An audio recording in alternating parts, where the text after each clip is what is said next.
Don't try to go viral on LinkedIn. Here's why. Hello and welcome to my channel. I always try to put important links in the pinned comments and love to hear from listeners what I should talk about next. So make sure you subscribe, like, and participate however you think is best. Thanks so much, and now let's jump in. Hey everyone, and welcome back to the channel. Today I'm going to break down some major updates to LinkedIn's algorithms. Now, if you want to reach more people with your LinkedIn posts, you need to understand these changes, so let's get into them. First, LinkedIn's editor-in-chief, Dan Roth, shared a major shift in the platform's outlook.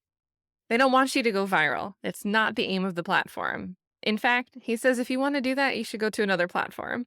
Content that goes viral usually prompts an internal investigation. And if you're wondering, well, what type of content should I be doing? What type of content does LinkedIn value?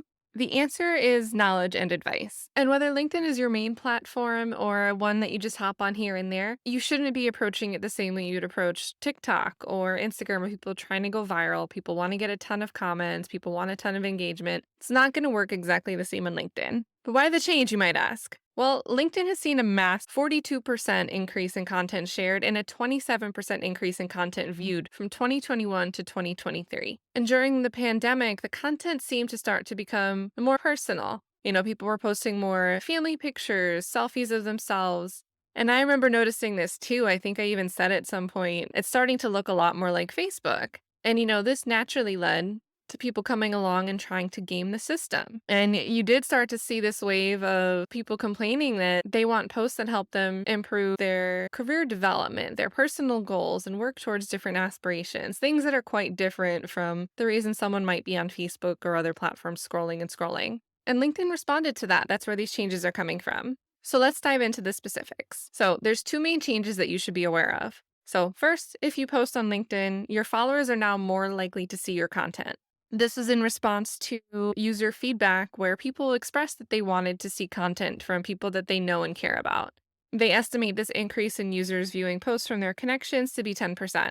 The second change is the prioritization of posts that share knowledge and advice. Now, LinkedIn has a system for evaluating whether a post contains insightful information, and they also have a system for showing it to people that are likely to find it useful, which is going to be based on topical knowledge, topical affinity. And to be clear, this prioritization isn't just for your followers. This also applies to how your content can reach those outside of your current network. And according to LinkedIn, there's been a 40% increase in users viewing informative content from outside of their network.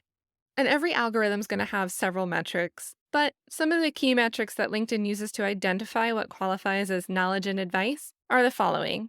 One, your post should cater to a specific audience. LinkedIn's going to go in and analyze the post to decide who would find it relevant, whether that's going to be your connections or that 40% that could be outside of your network that the post is going to now be shown to that didn't used to be shown.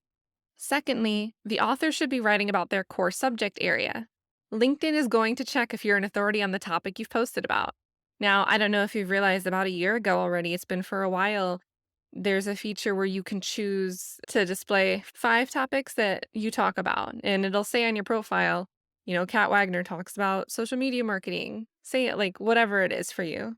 So obviously LinkedIn has those qualifiers built into their system. Now they're explicitly telling us that these sort of categorizations, whether self-applied or determined by LinkedIn's platform, they both help determine how discoverable and who our content is going to be discoverable to.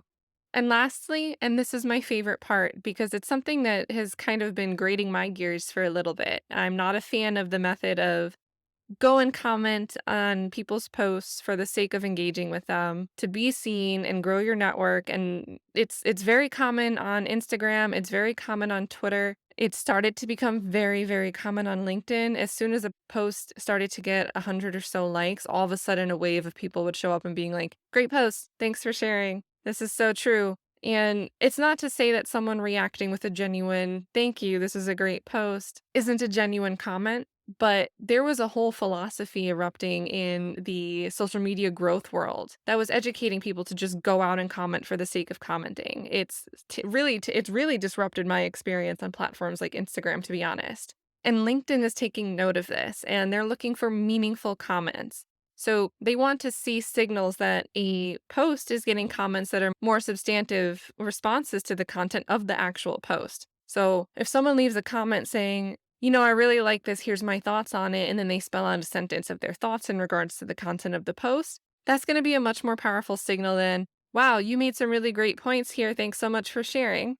And again, in a way, that means we should be more mindful of the words we choose if we want to support someone on LinkedIn. We should be more mindful of the words we choose to do so. We shouldn't be posting comments just for ourselves to be seen anyway. We shouldn't be doing that. But now we also need to understand that a simple thank you, even if we're genuinely wanting to say thank you, it's a good time to share our thoughts. And then as a creator, if you feel like your posts are getting bombarded with people that are commenting for the sake of commenting, I'm sure you're also getting plenty of genuine engagement too. I don't think you should be this worried about it. I think this really will impact people that have networked amongst themselves to just repeatedly comment back and forth on each other's posts without adding any new insight or perspective or thoughts of their own in the comments or replies to comments on their post. So, this is something to be mindful of, but not really something to be worried about if you weren't just engaging for the sake of being seen. And then the last point I'd like to cover is how LinkedIn's algorithm classifies posts. It uses artificial intelligence to categorize posts and favors those offering perspectives and insights over generic information. So when you share a post, don't just repost it. You've got to add your own caption. You want to add your own perspective. And this probably relates to the substantive commenting where you don't want to say, wow, great idea, or this is cool. So if you share someone's post, add your own perspective and invite people to share theirs. That way you're setting the stage, you're rolling out the carpet for people to leave you more engaging and insightful comments than just cool, thanks, wow. So in conclusion, LinkedIn's algorithm changes are about boosting the value of interactions on the platform. So rather than seeking to go viral, LinkedIn wants you to focus on reaching the right people with insightful expert advice that applies to what you know and what you're an expert in. This change is great news. It's been the podcast on this, and I'll link the podcast in the description wherever you're watching this. But the podcast on this came out, I don't know, at least 3 weeks ago. And I've seen a few people mention it. I've seen a few people start to embrace it. I am excited to see the LinkedIn timeline go back to what I remember the LinkedIn timeline being. So I personally think this is great news for the user experience, whether you're aware of these changes or you're just someone that wants to go to LinkedIn and learn things that will help you grow in your career. As always, let me know what you think of these changes in the comments section.